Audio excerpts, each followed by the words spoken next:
এই নারায়ণগঞ্জের এসপির অফিসে আমাকে নিয়ে এমন অকথ্য ভাষায় গালিগালাজ করা হয়েছে, বেশি দিন আগের কথা। এবং এই সিদ্ধিরগঞ্জ থানার ওসি ছিলেন, আমি নাম আর বললাম না, ওসি সাহেব তিনি ভালো মানুষ ছিলেন, আমার পক্ষে ছিলেন। আমি একটা মাসআলা দেওয়ার কারণে সেখানে আমাকে ডেকে নিয়ে অকথ্য গালিগালাজ, আর ওসিরে বলতেছে যে থানায় নিয়ে প্লাস দিয়া হাত পায়ের নখুটে দিবা, আমার সামনে বসায় দেয়। বুঝতে পেরেছেন? খুব গর্ব করে তিনি অমুক ছাত্র রাজনীতি করতেন, গর্ব করে বলতেছেন আমি ছাত্রলীগের রাজনীতি করতাম। এই নারায়ণগঞ্জের এসপি, এই বর্তমান এসপির কথা বলছি না, এর আগে যিনি ছিলেন। তো এটা আমাকে বসায় নিয়ে থ্রেট দেওয়া, মাসআলা, আমি ওনাকে বললাম আমার মাসআলা বলার ক্ষেত্রে কথা বলার অধিকার থাকবে আলেমদের। আপনি পুলিশ হিসেবে আপনি তো বলতে পারেন না মাসআলা আমি কোনটা বলবো কোনটা বলবো না, কোনটা সঠিক কোনটা বেঠিক, এটা তো আপনার বলার বিষয় না, তো আলেমরা বলতে পারে। উনি খেপে গেলেন এবং সবার সামনে যাচ্ছে তা আচরণ করলেন। কত শত অভিজ্ঞতা আছে, এগুলো তো আমি মানে সব কিছু বলার সুযোগ পাই না, আর বিশেষ করে বলতেই তো পারি না, কারণ কোনো স্ট্যাটাস আমরা লিখেছি সেখানে দেখা গেছে যে 5টা এজেন্সি থেকে ফোন চলে আসছে, হ্যাঁ আপনি এটা কেন লিখলেন, ওইটা কেন লিখলেন, চাপাচাপি শুরু হয়ে গেছে। আমাদের ফাউন্ডেশনের সমস্ত হিসাব নিকাশ পুঙ্খানুপুঙ্খভাবে রাখার পর সেটা আবার আমরা ভালো অডিট ফার্মের মাধ্যমে অডিট করে একেবারে এমনভাবে রাখি যে তিল তিল করে আমরা হিসাব ফেসবুকে পর্যন্ত দিয়ে দিই, কোনটা কত দিয়ে কিনি সেটা পর্যন্ত আমরা দিয়ে দিই।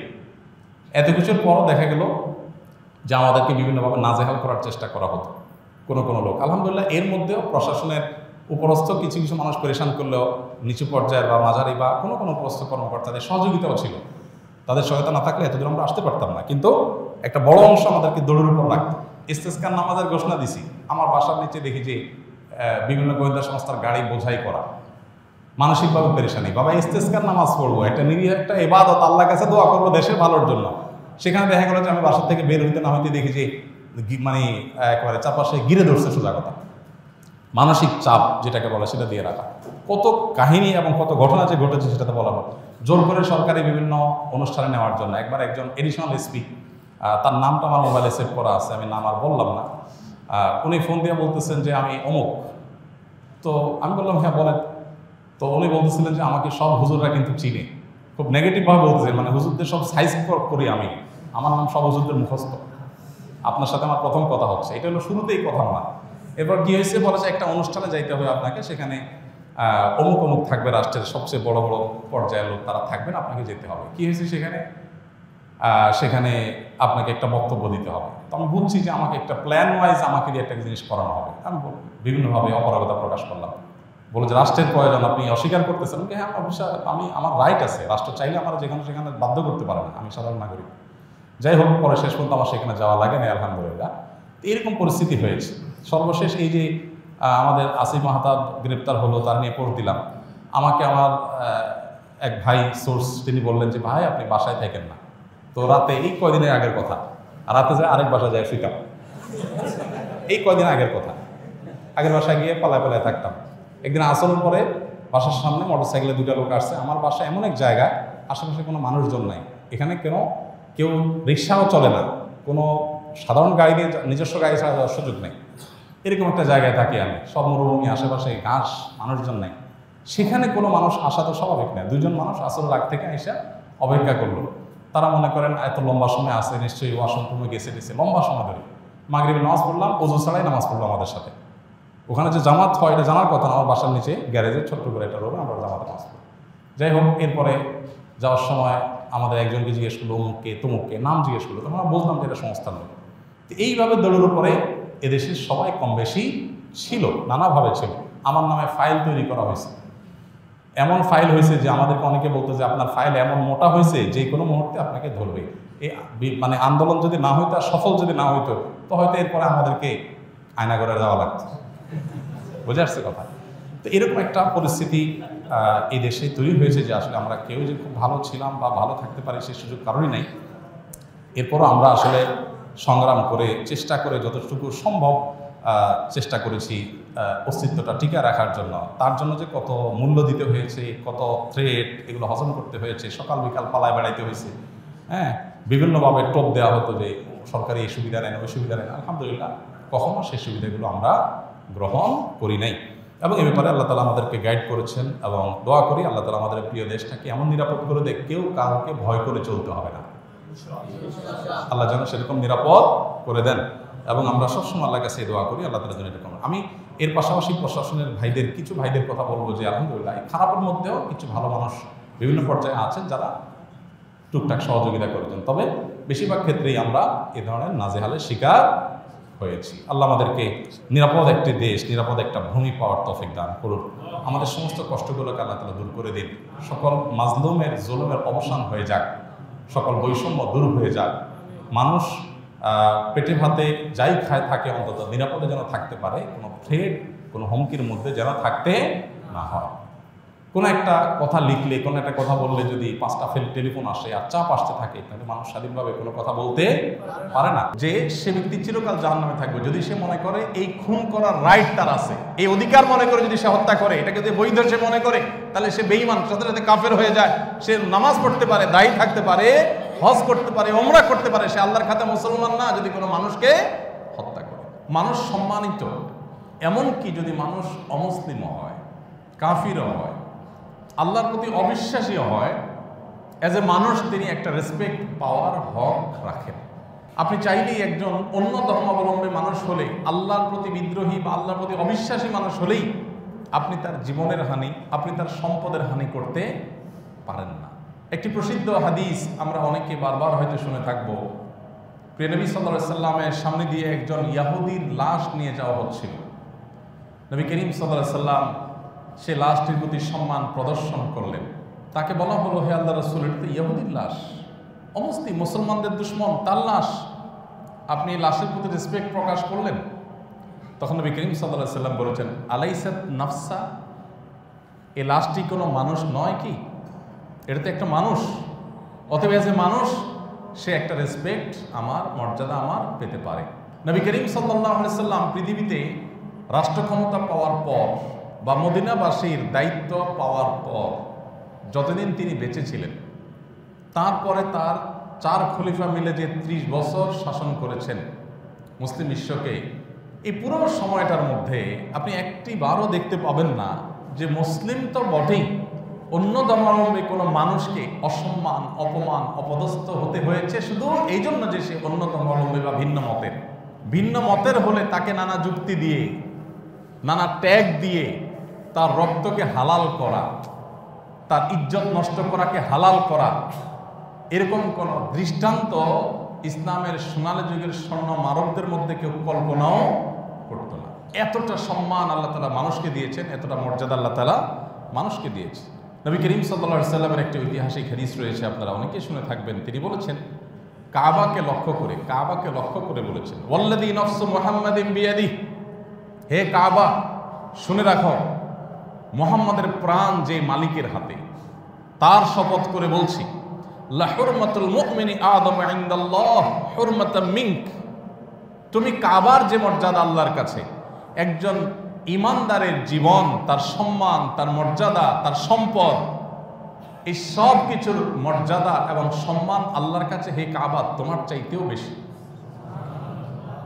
অবলীলায় আজ আমরা আমাদের সেই সহজাত, আমাদের সেই মুসলিম ভাইদেরকে বা মানুষ হিসেবে আমরা যারা পৃথিবীতে আছি, মানুষ ভাইদেরকে আমরা অসম্মান করি, অপদস্থ করি, মিথ্যাচার করি, মিথ্যা ব্লেম দেই, মিথ্যা ট্যাগ লাগাই, তাদেরকে খুন করি, তাদের রক্ত ঝরাই, তাদের সম্পদের হানি করি। আমাদের বিবেক বাঁধে না। কেন বিবেক বাঁধে না? কারণ আমরা মানুষ না। আমরা মানুষরূপী, কিন্তু আসলে আমরা মানুষ না। দ্বিতীয়ত আমরা নামধারী মুসলমান, আসলে আমরা মুসলমান। যদি কেউ নিজেকে মুসলমান দাবি করে এবং সত্যিই তিনি যদি ইসলাম ধারণ করেন, তার যদি বিশ্বাস থাকে যে আল্লাহর সামনে আমাকে দাঁড়াতে হবে, তাহলে কোনো মানুষের এক ফোঁটা রক্ত তার দ্বারা অন্যায়ভাবে জড়তে পারে না। কারোর দ্বারা যদি এটা অবলীলায় হতে থাকে, এটা যদি তার কাছে কোনো ব্যাপার না হয়, তার বিত্ত বৈভব রক্ষা করবার জন্য, তার স্বার্থ হাসিল করবার জন্য, যেই কোনো উদ্দেশ্যে মানুষের রক্ত ঝরানোটা যদি কারোর কাছে ডাল ভাত হয়, এটা যদি তার কাছে কোনো দোষের বিষয় না হয়, সে মানুষ না, সে মুসলমান না। আজ আমাদের সমাজের চতুর্দিকে যদি তাকান, এই সমস্যাটা আপনি দেখবেন গোটা সমাজকে আজ গ্রাস করে ফেলেছে। গোটা সমাজে আজ এই সমস্যা ছেয়ে গেছে। প্রতিটা মানুষ স্বার্থের জন্য নিজের আপন ভাইকে পর্যন্ত মানুষ শত্রু হিসাবে ট্রিট করে তার জীবনহানি করতে মানুষের বিবেক বাঁধে না। এরকম পরিস্থিতি হয়েছে কি হয়নি? আমরা যারা নিজেদেরকে মুসলমান মনে করি, মসজিদে আসি, আমরা কি জানি কিয়ামতের ময়দানে আল্লাহ রাব্বুল আলামিনের কাছে সর্বপ্রথম কিসের জবাবদিহি করতে হবে? আমাদের জানা আছে। সবকিছুর আগে আল্লাহ তাআলা কোন বিষয়ে প্রশ্ন করবেন, কিসের বিচার করবেন? ইবাদতের মধ্যে নামাজ, আউয়ালু মা ইউহাসাবু বিহিল আবদু ইয়াউমুল কিয়ামাতি আস-সালাহ। কিয়ামতের দিন সর্বপ্রথম নামাজের হিসাব নেওয়া হবে, এটা হলো ইবাদতের মধ্যে। কিন্তু মানুষের অধিকার সংশ্লিষ্ট অন্য সব বিষয়, ইবাদতের বাইরের সব বিষয় আল্লাহ তাআলা যে বিচার করবেন, সেখানে সর্বপ্রথম শুরু হবে মানুষের খুনের বিচার দিয়ে, যে মানুষের খুন কে করেছে। আপনি নিজে খুন করেছেন অথবা খুনির সহায়তা করেছেন, সাহায্য করেছেন, সমর্থন করেছেন, সাপোর্ট করেছেন, ইনিয়ে বিনিয়ে সেটাকে বৈধ করার চেষ্টা করেছেন, সমান অপরাধী, দায় সমান। নবী করিম সাল্লাল্লাহু আলাইহি ওয়াসাল্লামের একটা হাদিস, গায়ের পশম দাঁড়িয়ে যাওয়ার মতো। আমরা অনেকে হয়তো আগে শুনে থাকবো, দুনিয়ার আদালতে, পৃথিবীর সব দেশের আদালতে একজন মানুষ খুন করতে যদি 10 জন 5 জন মানুষ জড়িত থাকে, সাধারণত সরাসরি যে খুন করে, সরাসরি যে গুলি করে, সরাসরি যে ছুরি মারে, এরকম যারা, তাদেরকে হয়তো সর্বোচ্চ শাস্তি দেওয়া হয়, চরম শাস্তি দেওয়া হয়, মৃত্যুদণ্ড যেখানে আছে সেখানে মৃত্যুদণ্ড দেওয়া হয়। আর যারা সহযোগী ভূমিকায় থেকেছে, সরাসরি প্রত্যক্ষভাবে সে এই খুনের সাথে জড়িত ছিল না, তাদেরকে সাধারণত বিভিন্ন মেয়াদে সাজা দেওয়া হয়, যাবজ্জীবন দেওয়া হয়, কারাদণ্ড দেওয়া হয়। আমরা কি জানি নবী করিম সাল্লাল্লাহু আলাইহি ওয়াসাল্লাম বলেছেন, একজন নিরপরাধ মানুষ হত্যা করার জন্য যদি গোটা পৃথিবীর সমস্ত মানুষ জড়িত হয়, এটা লিটারালি হয়তো সম্ভব না। সব মানুষ একজনকে কিভাবে খুন করবে? যদি কথার কথা যে গোটা পৃথিবীতে যত মানুষ আছে, সব মানুষ একজন মানুষের খুনের সাথে জড়িত থাকে, কেউ প্রত্যক্ষভাবে, কেউ পরোক্ষভাবে, কেউ হাত ধরে রেখেছে, কেউ অন্য কিছু করেছে, কেউ এটাকে ধামাচাপা দেওয়ার চেষ্টা করেছে, কেউ এটাকে বৈধ করার চেষ্টা করেছে, কেউ ব্লেম দিয়ে ওই লোকটাকে খুন করাকে হালাল করেছে। যে যেভাবে জড়িত হয়েছে, একটা মানুষের খুনের জন্য গোটা পৃথিবীর সব মানুষ যদি জড়িত হয়, নবী করিম সাল্লাল্লাহু আলাইহি ওয়াসাল্লাম বলেছেন যে লা আকুব্বাহুমুল্লাহু ফিন্নার, তাদের সবাইকে, গোটা বিশ্বের সব মানুষকে ওই একজন মানুষ হত্যার দায়ে আল্লাহ তাআলা জাহান্নামে দিবেন। লাউ আন্না আহলাস সামাই ওয়াল আরদ, শুধুমাত্র জমিনবাসী না, আসমানে যারা আছেন ফেরেশতাদের সংখ্যা অগণিত, এই অগণিত সংখ্যক তারাও যদি জড়িত হয়, তারা তো জড়িত হতে পারেন না। আল্লাহ রাব্বুল আলামিন মানুষের জীবনের মূল্য এত বেশি দিয়েছেন, এত বেশি রেখেছেন, আল্লাহর কাছে এত বেশি মর্যাদাবান মানুষ। আজ সে মানুষের মূল্য সবচাইতে কম। মানুষের কোনো দাম নাই, সব কিছুরই দাম আছে, বাট মানুষের কোনো মূল্য নাই। আপনি বলবেন যে আমি তো খুন করি না, আপনি মানুষের সম্মান হানি করেন না? হয় না আমাদের দ্বারা? একজন রিক্সা চালক চুন থেকে নুন খসছে, আমি তাকে মানুষের সামনে অপমান করে দিলাম, আমার গায়ে জোর আছে, করি না আমরা? যার যেখানে পাওয়ার আছে সেখানে সে পাওয়ার খাটে। নবী করিম সাল্লাল্লাহু আলাইহি ওয়াসাল্লামের ঐতিহাসিক হাদিসটি আমাদের খুব বেশি মুখস্থ থাকা দরকার। তিনি বিদায় হজের ভাষণে বলেছেন যে, মনে রাখবে তোমাদের সবার জীবন, তোমাদের সম্পদ এবং তোমাদের সম্মান, এই তিনটি জিনিস আল্লাহ রাব্বুল আলামিনের কাছে এত সম্মানিত, কাহুরমাতি ইয়াউমিকুম হাদা ফি বালাদিকুম হাদা ফি শাহরিকুম হাদা আও কামা ওয়ারাদা ফিল হাদিস। নবীজি বলেছেন, আরাফাতের ময়দানের দিনটি ছিল জুমার দিন, শুক্রবার। তিনি বলেছিলেন আজকের দিনটি একে তো জুমাবার, আবার আরাফাতের দিন। আজকের জায়গাটি আরাফাতের ময়দান, আর এই মাসটি হলো জিলহজ মাস, সম্মানিত মাস, হজের মাস। তিনি বলেছেন এই জায়গা যেরকম সম্মানিত, এই মাস যেরকম সম্মানিত, এই দিবসটি যেরকম সম্মানিত, মানুষের জীবন, তার সম্পদ এবং তার সম্মান, এই তিনটা জিনিস আল্লাহর কাছে সেরকম সম্মানিত। এই জন্য কেউ যদি কোনো মানুষকে অপমান করে, আমরা সাধারণত এটাকে অপরাধ মনে করি না। মানুষ কোন অপরাধ এটা আমরা জানি, কিন্তু মানুষকে বেইজ্জত করা, লাঞ্ছিত করা, অপমানিত করা, ছোট করা, মিথ্যা তার নামে অভিযোগ দেওয়া, তাকে সমাজের মানুষের কাছে হেয় করা, এগুলোকে আমরা তেমন কোনো দোষের বিষয় মনে করি না। এর প্রত্যেকটা বিষয় আল্লাহ তাআলার কাছে অনেক গুরুত্বপূর্ণ। কোনো মানুষের নামে আপনি একটা মিথ্যা কথা রটাই দিলেন, শুধুমাত্র গ্রুপিং আছে, মহল্লা ভিত্তিক গ্রুপিং আছে, মসজিদ ভিত্তিক গ্রুপিং আছে, মাদ্রাসা ভিত্তিক গ্রুপিং আছে, স্কুল কলেজ ভিত্তিক গ্রুপিং আছে, রাজনৈতিক গ্রুপিং আছে, নানা গ্রুপিং আমাদের সমাজে। মানুষ হিসাবে মানুষ একসাথে থাকতে গেলে গ্রুপিং হতে পারে। দেখা যায় যে অন্যের ব্যাপারে একটা মিথ্যা অপবাদ তিনি বলেন নাই, তার নামে একটা মিথ্যা কথা রটাই দিলাম, এটা আমাদের কাছে কোনো ব্যাপার না। আল্লাহ সুবহানাহু ওয়া তাআলা বলেছেন, তাহসাবুনাহু হাইয়িনা, তোমরা আরেকজনের চরিত্রে কালিমা দেওয়াটাকে খুব সাধারণ বিষয় মনে করো, সচরাচর এরকম করো, নামাজি মানুষও করো। ওয়া হুয়া ইনদাল্লাহি আযীম, অথচ কারোর চরিত্রে কালিমা রেপন করার বিষয়টা আল্লাহ তাআলার কাছে অনেক বড় ব্যাপার, এটা কোনো ছোটখাটো বিষয় নয়।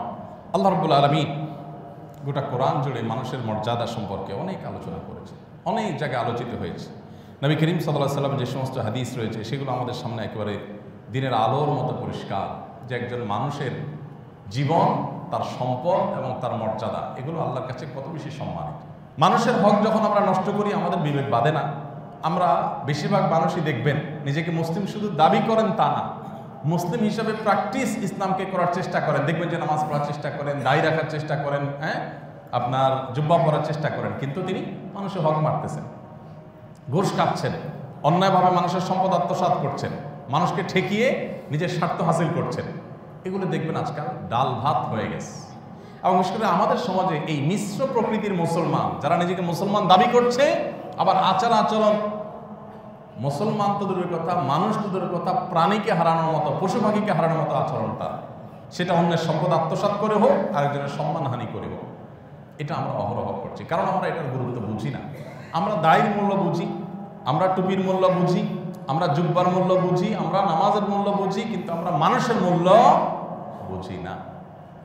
আমরা এর আগে বারবার আপনাদেরকে বলেছিলাম, ইসলাম বিশ্ববিদ্যালয় কুষ্টিয়ার হাদিস ডিপার্টমেন্টের প্রফেসর ছিলেন ডক্টর খন্দকার আব্দুল্লাহ জাহাঙ্গীর রহমতুল্লাহ আলাইহি, অনেক আগে রোড অ্যাক্সিডেন্টে মারা গেছেন। এদেশের প্রতিনিধিশা আলেম দ্বীনদের মধ্যে থেকে অন্যতম সর্বজন শ্রদ্ধেয় মানুষ ছিলেন। স্যার একটা কথা বলতেন যে ইসলামের উপরে দেশে বিদেশে পড়াশোনা করে, উচ্চতর ডিগ্রি নিয়ে ইসলামের উপরে বিশ্ববিদ্যালয়ে অধ্যাপনা করে আমার যত নলেজ তৈরি হয়েছে, আমার যত জ্ঞান অর্জন হয়েছে, তার সব কিছুর যদি আমাকে আপনি সামারি বলতে বলেন, যে আপনি এক কথা ইসলাম বলেন, তো আমি আপনাকে 2 লাইনের ভিতরে ইসলামের সামারি বলবো। প্রথম লাইন হলো যে মানুষের ইমানের পর মেন ফরজ কাজগুলো, পাঁচ ওয়াক্ত নামাজ, যাকাত ইত্যাদি, এগুলোর পর আল্লাহকে খুশি করার সবচেয়ে শর্টকাট ওয়ে এবং সবচেয়ে সহজ উপায় এবং পদ্ধতি হলো মানুষের উপকার করা।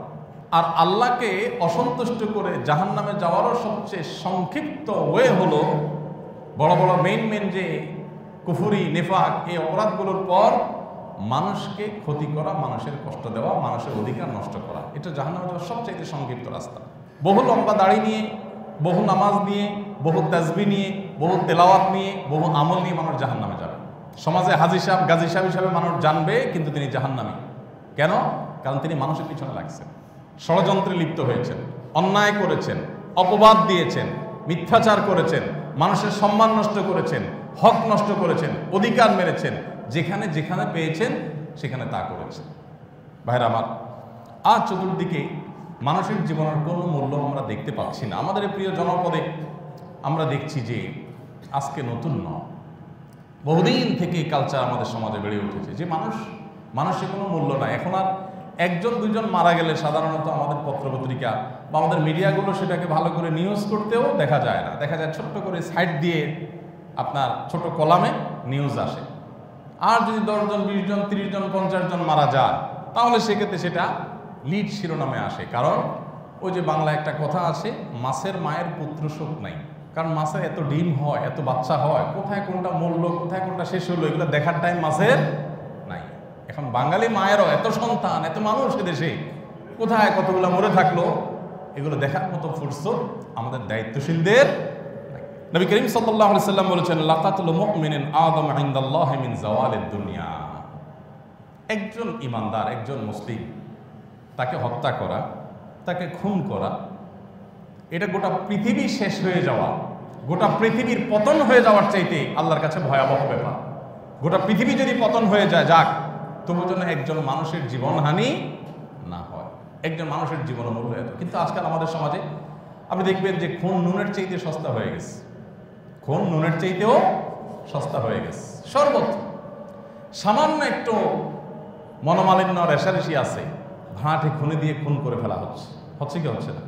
সামান্য একটু রাজনৈতিক দ্বন্দ্ব আছে, বাস ফেলে দিচ্ছে, তাকে খুন করে ফেলছে, হয়তো ধর্মীয় কোনো দ্বন্দ্ব আছে, ভিন্ন মত আছে, সুযোগ পেলে প্রতিপক্ষকে শেষ করে দিচ্ছে। পাকিস্তানে আপনি দেখবেন মসজিদে মসজিদে বোমা হামলা হয়, জানাজার নামাজে বোমা হামলা হয়। কেন? শিয়া সুন্নি ভিন্ন মত আছে, এই ভিন্ন মতকে কেন্দ্র করে আপনার মানুষ খুন করে ফেলছে। ধর্মের নামে, রাজনীতির নামে, দেশপ্রেমের নামে মানুষ খুন করা হচ্ছে, কোনো ব্যাপার হচ্ছে না। অথচ নবী সাল্লাল্লাহু আলাইহি ওয়াসাল্লাম বলেছেন, লাকাতুল মুমিনিন আযম ইনদাল্লাহি মিন যাওয়ালিদ দুনিয়া। একজন মানুষের জীবন হানি করা, একজন ঈমানদারকে হত্যা করা, খুন করা, এটা কোনো দেশ না, গোটা পৃথিবীর পতন হয়ে যাওয়ার চাইতেও আল্লাহ তাআলার কাছে ভয়াবহ ব্যাপার। গোটা পৃথিবীর পতন হয়ে যায় যাক, কোনো দেশ পতন হওয়া তো দূরের কথা, গোটা পৃথিবী শেষ হয়ে যায় যাক, কিন্তু যাতে কোনো মানুষের জীবন অন্যায়ভাবে নষ্ট না হয়। কোরআনে কারিমে আল্লাহ রাব্বুল আলামিন মানুষ হত্যার ভয়াবহতা সম্পর্কে সবচেয়ে কঠোর কথা যে আয়াতে বলেছেন সেটি হলো, ওমাই ইয়াকতুল মুমিনান মুতাআম্মিদা, যে ব্যক্তি ইচ্ছাকৃতভাবে কোনো মুমিনকে খুন করবে, হত্যা করবে, ফাজাযাউহু জাহান্নাম, তার শাস্তি হবে কি? জাহান্নাম। সে যদি আল্লাহ আমি উপরের বসের নির্দেশ পালন করছি মাত্র, তো বস সহকারে জাহান্নামে যাবে। এই কথা বলে কুল পাবে না যে আল্লাহ আমি তো চাকরি রক্ষা করেছি, আল্লাহ আমি তো অর্ডার পালন করেছি, কোনো রক্ষা হবে? কোনো রক্ষা হবে না। মনে রাখবেন ওই হাদিস নবী সাল্লাল্লাহু আলাইহি ওয়াসাল্লামের, যেখানে বলেছেন গোটা পৃথিবীর সব মানুষের যদি জড়িত থাকে একজন মানুষের হত্যায়, সব মানুষকে আল্লাহ জাহান্নামে দিবেন। তারপর ওই একটা হত্যার বিচার আল্লাহ তাআলা নট অনলি বিচার করবেন, আল্লাহ তাআলা কিয়ামতের দিনে বিচার দিবসের কার্যক্রমে শুরুই করবেন মানুষ খুনের বিচার দিয়া। অন্য সব কিছু পরে, সব কিছুর আগে বিচার হবে কিসের? মানুষ খুনের বিচার। আজকে সেটা ডালভাত হয়ে গেছে। তো আল্লাহ বলছেন, ওমাই ইয়াকতুল মুমিনান মুতাআম্মিদা, যে ব্যক্তি কোনো ঈমানদারকে ইচ্ছাকৃতভাবে হত্যা করবে, ফাজাযাউহু জাহান্নাম, তার ঠিকানা হবে কোথায়? জাহান্নাম। সে যত নেক আমল করুক, তার মুখে দাঁড়িয়ে থাকতে পারে, সে হজ ওমরা করতে পারে, তাসবিহ তাহলিল করতে পারে, দান সাদাকা করতে পারে, কিন্তু সে কোনো মানুষ খুনের সাথে জড়িত হয়েছে, অর্ডার দিয়ে, অর্ডার তামিল করে, যেই কোনোভাবে যদি সে জড়িত হয়ে থাকে, তার শাস্তি হলো জাহান্নাম। শুধু জাহান্নামে যাবে তা না, খালিদান ফিহা, সে জাহান্নামে চিরকাল থাকবে। অনেক মুফাসসিরগণ বলেছেন, তার মানে সে যদি এটাকে তার রাইট মনে করে, যে একটা তকমা দিয়ে, একটা ব্লেম দিয়ে, একটা ট্যাগ লাগাই দিয়া এদেরকে হত্যা করাটাকে জায়েজ মনে করলাম, কোন একটা আজকাল অনেক কিছু বললে, অনেক নাম দিলে, অনেক ট্যাগ দিলে, অমুক গ্রুপের, অমুক দলের, অমুক অনুসারী, এগুলো বললে আর তারা হত্যা করলেও সমাজের মানুষও দোষে কিছু মনে করে না, ঠিক আছে মনে করে। আল্লাহ বলছেন যে সে ব্যক্তি চিরকাল জাহান্নামে থাকবে যদি সে মনে করে এই খুন করার রাইট তার আছে, এই অধিকার মনে করে যদি সে হত্যা করে, এটাকে যদি বৈধ সে মনে করে, তাহলে সে বেঈমান, সাথে সাথে কাফের হয়ে যায়। সে নামাজ পড়তে পারে, দায়ী থাকতে পারে, হজ করতে পারে, ওমরা করতে পারে, সে আল্লাহর খাতে মুসলমান না যদি কোনো মানুষকে হত্যা করে, এবং সে চিরকাল জাহান্নামে থাকবে। এক। দ্বিতীয়ত, ওয়াগাদিবাল্লাহু আলাইহি, আল্লাহ রাব্বুল আলামিন তার উপরে ক্রোধান্বিত হন, রাগান্বিত হন। আল্লাহর রাগ, এটাকে নিয়ন্ত্রণ করবা কোনো ক্ষমতা, কোনো ওয়ে তার কাছে আর থাকবে না। ওয়ালা আনাহ, এবং আল্লাহ তাআলা তার রহমত থেকে দূরে সরাই দিবেন। আল্লাহর রহমতের ধারে কাছে সে থাকতে পারবে না। কিয়ামতের দিন বহু মানুষকে কিন্তু আল্লাহ অনুগ্রহ করবেন, অনেক মানুষকে আল্লাহ অনুগ্রহ করবেন। একজন মানুষ অপরাধ করেছে, আল্লাহ তাআলা তাকে তার কুদরতি চাদরের জড়িয়ে বলবেন, আতাজকুরু যামবা কাযা ওয়া কাযা, তুমি দুনিয়াতে অমুক চিপায় অমুক পাপ করেছিলে, অমুক কক্ষ দরজা বন্ধ করে গুনাহ করেছিলে, অমুক জায়গায় অন্যায় করেছিলে, মনে পড়ে? বলবে আল্লাহ হ্যাঁ। তখন বান্দা যদি আল্লাহর কাছে ক্ষমা চায়, কোনো কোনো ক্ষেত্রে এমন হবে, সবার জন্য না, যে আল্লাহ তাআলা বলবেন যাও, সেদিন তোমার এই পাপ আমি গোপন রেখেছিলাম, মানুষের সামনে তোমাকে অপদস্থ করি নাই। মানুষ তোমাকে জানতো ভালো ছেলে, ভালো মানুষ, তুমি তলে তলে পাপিষ্ঠ ছিলে, মানুষ জানতো না। আমি সেদিন যেহেতু গোপন রেখেছি, এবং তুমি তোমার অপরাধের দায়ে দুঃখবোধ তোমার মধ্যে আছে, তোমাকে আজ আমি মাফ করে দিলাম, এবং কিয়ামতের ময়দানে সবার সামনে তোমাকে বেইজ্জত করলাম না। এইভাবে বহু মানুষের প্রতি আল্লাহ তাআলা কিয়ামতের ময়দানে অনুগ্রহ করবেন। কিন্তু যারা মানুষ খুন করবে, মানুষের রক্ত নিয়ে হোলি খেলা মেতে উঠবে, নিজের স্বার্থ হাসিল করবার জন্য, নিজের স্বার্থে, নিজের প্রয়োজনে মানুষ হত্যা করা যাদের কাছে কোনো দোষণীয় মনে হবে না, এই মানুষগুলো সম্পর্কে আল্লাহ বলেছেন ওয়ালা আনা, তারা আল্লাহর রহমত থেকে দূরে থাকবে, আল্লাহ তাদের প্রতি করুণা করবেন। নাম্বার 3, ওয়া আ'আদ্দা লাহু আযাবান আযীমা, আল্লাহ রাব্বুল আলামিন তাদের জন্য মহাশাস্তি, কঠোর শাস্তি, জাহান্নামের সাধারণ শাস্তি না, সবচেয়ে কঠোর শাস্তি আল্লাহ রাব্বুল আলামিন এই মানুষ হত্যার সাথে যারা জড়িত তাদের জন্য রাখবেন। ভাইরা আমার, আমরা কি আমাদের খুব কাছাকাছি অবস্থান করছি, খুব কাছাকাছি অবস্থান করছি। মহাপ্রলয়, পৃথিবীর এই সংসার শেষ হয়ে মহাপ্রলয় হবে, সেটা ঠিক কখন হবে একমাত্র আল্লাহ ভালো জানেন। কিন্তু এটা ঠিক যে মহাপ্রলয়ের নিকটবর্তীতার কথা খুব কোরআনেই বলা হয়েছে, ইকতারাবাতিস সাআহ, কিয়ামত মহাপ্রলয় নিকটবর্তী হয়েছে। মহাপ্রলয় বা কিয়ামত নিকটবর্তী হওয়া যে আলামত আছে, 131টা বড় ছোট মিলিয়ে আলামত আছে কিয়ামতের। এই আলামতগুলোর মধ্যে থেকে একটি আলামত হলো, নবী সাল্লাল্লাহু আলাইহি ওয়াসাল্লাম বলেছেন, কিয়ামত যখন কাছাবর্তী নিকটবর্তী হবে তখন ইয়াকফুরুল হারজু ওয়াল মারজ আল কতল, পৃথিবীতে মানুষ হত্যা, খুন এটা বেড়ে যাবে, এটা ডালভাত হয়ে যাবে। মানুষকে হত্যা করতো যে সমস্ত অস্ত্র দিয়ে, সে অস্ত্র দিয়ে একজন মানুষকে হত্যা করা যেত, একটা অস্ত্র দিয়ে একসাথে একজন মানুষকে হত্যা করা যেত। এখন পৃথিবী আধুনিক হয়েছে, পৃথিবী উন্নত হয়েছে, মানুষ এমন সব অস্ত্র আবিষ্কার করেছে, একটি অস্ত্র একটি দেশ, একটি অঞ্চলকে ভ্যানিশ করে দেওয়ার জন্য যথেষ্ট। আগে মানুষ যেই রেশিওতে মারা যেত, এখন যুদ্ধ বিগ্রহেতে তার চাইতে বহুগুণ বেশি মানুষ মারা যায়। আগে মানুষ ক্ষমতা রক্ষার জন্য, স্বার্থ হাসিল করার জন্য, শত্রুতা উদ্ধার করার জন্য মানুষ খুন করত। ফেরাউন খুন করেছিল, করছে না করে নেই? কেন খুন করেছিল? তার ক্ষমতাকে ধরে রাখার জন্য। সে খুনের নির্দেশ করেছে, যত শিশু আসবে শিশু হত্যা করে ফেল, কারণ তাকে গণকরা জানিয়েছে যে একটা শিশুর জন্ম হবে যে আপনার ক্ষমতা থেকে আপনাকে নামিয়ে ছাড়বে। তখন সে আতঙ্কিত হয়ে, গণকদের কথা বিশ্বাসী হয়ে যত শিশু তার রাজ্যে জন্মগ্রহণ করেছে, ছেলে শিশু সবার জন্য হত্যার নির্দেশ দিয়েছে। কোরআনে আল্লাহ বিস্তারিত ঘটনা উল্লেখ করেছেন। মূসা আলাইহিস সালাম ঠিক ওই সময় জন্মগ্রহণ করেছেন, যেখানে ফেরাউন সেখানেই মূসা আলাইহিস সালাম। আল্লাহ তাআলার কুদরত দেখেন। মানুষ আসলে চাইলেই যে সব কিছু করতে পারে তা না। মানুষ অনেক কিছুই চায়, নিজেকে অনেক ক্ষমতাবান মনে করে, কিন্তু আল্লাহ তাআলা কিভাবে কখন তাকে বেইজ্জত করে শেষ করেন সেটা একমাত্র আল্লাহ তাআলাই জানেন। ফেরাউন যেখানে তার প্রতিপক্ষ দুনিয়াতে আসতেই যেন না পারে, তার ক্ষমতা যেন না নামতে হয়, তাকে হত্যার জন্য শিশু হত্যার গণহত্যার অর্ডার দিয়ে দিল। গণহত্যা হলো, গণহত্যা শুরু হলো। আল্লাহ তাআলার ফয়সালা দেখেন। মূসা আলাইহিস সালামের মা যখন দেখলেন যে শিশু হত্যা করা হচ্ছে মা বাপের সামনে, রাষ্ট্রের সামনে কিচ্ছু করার ক্ষমতা নাই, ভীত সন্ত্রস্ত, দেখলেন যে ছেলেটার চোখের সামনে খুন হবে, এই দৃশ্য দেখে সহ্য করতে পারবো না। একটা বাক্স তৈরি করে বাক্সের মধ্যে বাচ্চাটাকে রেখে বাড়ির পাশে থাকা নদীতে ভাসায় দিলেন, যে নদীতে ভেসে যেয়ে ডুবে মরে যাক কোথাও, তাও চোখের সামনে আমি খুন হইতে দেখতে পারি না। আল্লাহ তাআলা সে বাক্স ভাসাতে ভাসাতে ভাসাতে এমনভাবে তৈরি করেছেন নৌকার মতো, ওইটা নিয়ে একদম ফেরাউনের বাড়ির ঘাটে, রাজবাড়ির ঘাটে আল্লাহ তাআলা নিয়ে ঠেকিয়েছে।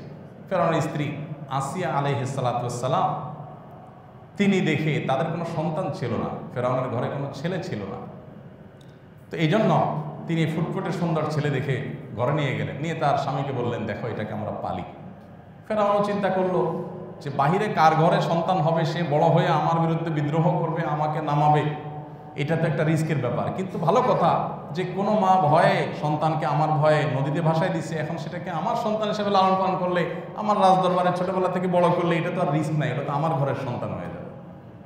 বড় হলো সেখান থেকে, পরের ইতিহাস আর আমাদের কারোর অজানা না। আল্লাহ রাব্বুল আলামিন যখন কাউকে সোজা করবেন, তার দম্ভকে আল্লাহ যখন চূর্ণ করবেন, তখন শত্রু শুধু রাখবেনই না, তার ঘরে শত্রুকে বড় করবেন। চিন্তা করেছে ফেরাউন যে এই মূসার কারণে আমাকে নিমজ্জিত হতে হবে, আমার পতন হবে, কিন্তু আল্লাহ তাআলা সেটা করেছে। ভাইরা আমার, তো কিয়ামতের আলামত সমূহের মধ্যে থেকে একটা হলো মানুষ, গণহারে মানুষ হত্যা করা হবে, এটা কোনো মূল্য থাকবে না। ফেরাউনের সময় হয়েছে, ফেরাউন করেছে, কিন্তু এখন পৃথিবীতে আপনি দেখেন সিরিয়া, আপনি দেখেন আফগানিস্তান, আপনি দেখেন ইরাক, আপনি দেখেন, সবচেয়ে অবাক করা বিষয় হলো পৃথিবীর সমস্ত মুসলমানদের ভূখণ্ডগুলোতেই গণহত্যা চলে। অমুসলমানদের ভূখণ্ডে আপনি দেখতে পারবেন না। একটা দেশ দেখানো কঠিন হবে যে খ্রিস্টান দেশ, হিন্দু দেশ বা অন্য কোনো দেশ, তাদের উপরে টর্চার চলতেছে। চীনে এত জাতিগোষ্ঠী বসবাস করে, কিন্তু জুলুম হয় কাদের উপরে? উইগুরের মুসলমানদের উপরে। ভারতে এত ধর্মের মানুষ বসবাস করে, ভারতের কেরালা রাজ্যে কোনো কোনো রাজ্যে প্রচুর খ্রিস্টান আছে, হিন্দু তো আছেই, কিন্তু দেখবেন যে সেখানে গণহত্যা এবং জুলুম চলছে শুধু একটা জায়গায়। সেটা কোথায়? মূলত সবচেয়ে বেশি জুলুম চলছে কাশ্মীরে। আপনি দেখবেন পৃথিবীর যতগুলো দেশে যুদ্ধ বাঁধিয়ে দেওয়া হয়েছে, গণহারে খুনের শিকার হচ্ছে, সেই ভূখণ্ড দেখবেন কাদের ভূখণ্ড? মুসলমানদের ভূখণ্ড। আল্লাহ রাব্বুল আলামিন কিয়ামতের এই ভয়াবহ আলামত, মানুষের জীবনের মূল্য যেখানে সস্তা হয়ে গেছে, আল্লাহ রাব্বুল আলামিন এরকম পরিস্থিতিতে আমাদেরকে ঈমানের উপরে, সততার উপরে, সত্যের উপরে অটল থাকার তৌফিক দান করুন। কিয়ামত যখন কাছাকাছি আসবে, নিহত মানুষ যাকে খুন করা হয়েছে সেও জানবে না আমাকে কেন খুন করা, আমার অপরাধটা কি। এখন সে পরিস্থিতি আসে না নাই? যে খুন করবে সেও জানবে না কেন খুন করেছে, কোনো অর্ডার তামিল করেছে, টাকা পাইছে, ভাড়াটে খুনি খুন করে দিয়েছে, সামান্য একটু বেতন পাইছে, ভাতা পাইছে, খুনের জন্য চুক্তি করছে, টাকা বিনিময়ে সে মানুষ খুন করছে। যাকে খুন করেছে সে নিজেও জানে না কেন খুন করেছে, আর যে খুন হয়েছে সেই বেচারাও জানে না আমার অপরাধটা কি আসে। দেখেন ঘটনাগুলো ঘটছে এখন পৃথিবীতে, আর এগুলোর ভবিষ্যৎবাণী করেছেন নবী সাল্লাল্লাহু আলাইহি ওয়াসাল্লাম 1450 বছর আগে। এগুলো আমাদের ঈমান বৃদ্ধিতে সহায়তা করে কি করে না? যে নবী সাল্লাল্লাহু আলাইহি ওয়াসাল্লাম আল্লাহর পক্ষ থেকে ওহী প্রাপ্ত, তিনি মন থেকে কিছু বলেন নাই, তার সবগুলো পৃথিবীতে আমরা আজ দেখতে পাচ্ছি। আল্লাহ রাব্বুল আলামিন এই ধরনের পরিস্থিতিতে আমাদেরকে সবসময় অন্যায়কে অন্যায় বলার মতো মানসিকতা আল্লাহ তাআলা দান করুন। আমি বলছিলাম যে আমাদের সমাজে, আমাদের মাঝে মানুষ হিসেবে রাজনৈতিক মতপার্থক্য, ধর্মীয় মতপার্থক্য, গোষ্ঠীগত, অঞ্চলগত, ভাষাগত নানা রকম মতপার্থক্য আমাদের মধ্যে আছে। এগুলোর কারণে আমরা যেন অন্ধ হয়ে না যাই, ধর্মের নামে আমি একটা থট, আমি একটা পদ্ধতি, আমি একটা মেথড অনুসরণ করি। এর মানে এই না যে আমার মেথডের কেউ অন্যায় করলে আমি সেটাকে ন্যায় বলবো, অথবা আমার বিরোধী মেথডের কেউ কোনো ন্যায় করলে সেটাকে আমি অন্যায় বলবো, আর অন্যায় না বললেও আমি সেটাকে অন্যায় বলবো। এটা কোনো মুসলমান চরিত্র হতে পারে না। ওয়ালা ইয়াজরিমান্নাকুম শানাআন কওমিন আল্লা তা'দিলু ই'দিলু হুয়া আকরাবু লিত-তাকওয়া। আল্লাহ বলেছেন তোমার সাথে কারো শত্রুতা আছে, থাকতে পারে, মানুষ চলতে গেলে শত্রু তৈরি হয়, ভিন্ন মতের বা শত্রু হলে তার প্রতি অবিচার করা, তার প্রতি জুলুম করা, অথবা তার প্রতি মিথ্যা ব্লেম করা, এরকম কোনো কিছু তোমার করার কোনো রাইট নাই। অ্যাজ এ মুসলিম ই'দিলু হুয়া আকরাবু লিত-তাকওয়া, তুমি সব সময় ইনসাফ করে চলবে, এটাই তাকওয়ার কাছাকাছি। অতএব অন্যায়কে অন্যায় বলতে হবে, অন্যায়ের সঙ্গ দেওয়া যাবে না কোনো অবস্থাতে। আল্লাহ তাআলা কোরআনে বলেছেন ইয়া আইয়ুহাল্লাযীনা আমানুত্তাকুল্লাহ ওয়া কুনু মা'আস সাদিকিন, হে ঈমানদারগণ তোমরা তাকওয়া অবলম্বন করো আর সত্যবাদীদের কাছে থাকো, সাথে থাকো। যারা সত্য কথা বলে তাদের সঙ্গে থাকো, মিথ্যুকের সঙ্গে থাকিও না, মিথ্যাবাদীর সঙ্গে অবলম্বন করা যাবে না। নবী সাল্লাল্লাহু আলাইহি ওয়াসাল্লাম বলেছেন আয়াতুল মুনাফিকি সালাত, মুনাফিকের তিনটা মার্কা আছে। কয়টা মার্কা? ইজা হাদ্দাসা কাযাব, যখন সে কথা বলবে মিথ্যা বলবে, মিথ্যা ছাড়া সে কথা বলতে পারে না, সব কথা দিয়ে তার কি থাকবে? মিথ্যা থাকবে। ওয়া ইযা ওয়া'আদা আখলাফ, যখন সে ওয়াদা করবে ওয়াদার উল্টা করবে, কথা যা বলবে করবে তার উল্টাটা। ওয়া ইযা আতুমিনা খান, আমানত তার কাছে রাখা হলো সে আমানতের খেয়ানত করবে। তো এইরকম পরিস্থিতি থেকে আমাদেরকে মুক্তি পাওয়ার চেষ্টা করতে হবে। মনে রাখবেন দিন শেষে আমাকে আপনাকে সবাইকে আল্লাহর সামনে দাঁড়াতে হবে। আমি অত্যাচার করলে আমাকেও দাঁড়াতে হবে, আর অত্যাচারিত যে তারও আল্লাহ তাআলার সামনে দাঁড়াতে হবে। উভয়ের প্রাপ্য আল্লাহ তাআলা যথাযথভাবে বুঝিয়ে দিবেন। আমি ওয়াজ ও নসিহত করলে আমাকেও আল্লাহর সামনে দাঁড়াতে হবে, যিনি ওয়াজ নসিহত শুনেছেন তাকেও। আমি ওয়াজ নসিহত করে নিজে কতটা আমল করলাম এটার জন্য যেরকম জবাবদিহিতা হবে, আমি কোন উদ্দেশ্যে করলাম সেটার জন্য যেরকম জবাবদিহিতা আছে, আপনি শুনে কি আমল করলেন, কি সেখান থেকে গ্রহণ করলেন, কি করলেন না, সেটারও জবাবদিহিতা আল্লাহর সামনে দাঁড়াতে হবে। এই জবাবদিহিতার বোধ আমাদেরকে একমাত্র সঠিক পথে পরিচালিত করতে পারে। আল্লাহ তাআলা আমাদের সবাইকে সবসময় ন্যায়ের সঙ্গ অবলম্বন করার তৌফিক দান করুন। সকল প্রকার অন্যায়, সকল প্রকার অবিচার, সকল প্রকার মিথ্যা, এগুলোর ব্যাপারে আল্লাহ তাআলা আমাদেরকে সর্বোচ্চ সতর্ক থাকার তৌফিক দান করুন। মনে রাখবেন, আল মারউ মা'a মান আহাব, মানুষ যাকে ভালোবাসবে কিয়ামতের ময়দানে তার সাথেই তার হাসর হবে, তার সাথে তাকে আল্লাহ তাআলা উঠাবেন। অতএব আমি সত্যের পথে আছি না মিথ্যার পথে আছি, আমি কি জুলুমের পথে আছি না মাজলুমের সাথে আছি, এটা আমার বিবেককে জিজ্ঞাসা করতে হবে। আমি যদি মাজলুমের সাথে থাকি তাহলে এটা আমার জন্য শুভ সংবাদ, ভালো জিনিস। আর যদি জালেমের সাথে থাকি, মনে রাখবেন জালিমের জুলুমের দায়ও আমাকে বহন করতে হবে। আল্লাহ রাব্বুল আলামিন আমাদের সবাইকে এই ফিতনা সংকুল এই সময়ে আমাদের বাঁকে, আমাদের অবস্থানকে সত্য এবং ন্যায়ের সাথে আল্লাহ তাআলা যেন ভালোর পথে সর্বাবস্থা রাখেন। সত্য এবং ন্যায়ের কোনো নির্দিষ্ট ঠিকানা নাই যে অমুক জায়গায় শুধু সত্য আর ন্যায় আছে, অমুক ব্যক্তি এককভাবে সত্য আর ন্যায়ের উপর আছে। সত্য এবং ন্যায়ের একমাত্র রোল মডেল হলেন নবী সাল্লাল্লাহু আলাইহি ওয়াসাল্লাম। এছাড়া কোনো দল, কোনো গোষ্ঠী একেবারে সার্বিকভাবে সত্যের উপরে প্রতিষ্ঠিত, তাদের কোনো ভুল নাই, এটা হতে কোনোদিনই পারে না। এই জন্য খুজমা সাফাদা আমাকাদার আরবিতে একটা প্রবাদ আছে, ভালোটা গ্রহণ মন্দটা বর্জন। এই মানসিকতা আমাদের মধ্যে থাকতে হবে। কোনো ক্ষেত্রে আমরা অন্ধ হয়ে যাব না, নিজের বিবেককে খরচ করব, আমরা সবসময় সত্যের সাথে অবস্থান করব। আল্লাহ তাআলা আমাদের সবাইকে সে তৌফিক দান করুন। আর মানুষের জীবন, মানুষের সম্পদ, মানুষের সম্মান, এই তিনটা বিষয় আমাদের জীবনের অন্যতম বড় একটা গুরুত্বপূর্ণ বিষয় থাকবে, যে এগুলোর কোনোটা যেন আমার দ্বারা হানি না হয়, নষ্ট না হয়, আমি কারোর যেন অপমানের কারণ না হই, আমি যেন কারোর সম্পদ কোনোভাবে আমি হরণ না করি অন্যায়ভাবে, সেটা হোক 10 টাকা হোক 1 পয়সা। আমি কারোর সম্পদ আত্মসাৎ করব না, কারোর সম্মান নষ্ট করব না, আর কারোর জীবনহানি করার তো প্রশ্নই ওঠে না। এবং এই অন্যায়কারী যারা আছে তাদের অন্যায়কে অন্যায় বলতে হবে, অন্যায়কে কখনো ন্যায় বলে ধামাচাপা দিতে আমি পারি না। এর জন্য আল্লাহর কাছে আমাকে জবাবদিহি করতে হবে। আল্লাহ তাআলা আমাদের সবাইকে সত্যতা এবং সত্যতার পথে চলার তৌফিক দান করুন এবং সকল প্রকার অনাচার, সকল প্রকার অন্যায় থেকে আল্লাহ তাআলা আমাদের সবাইকে মুক্তি দান করুন।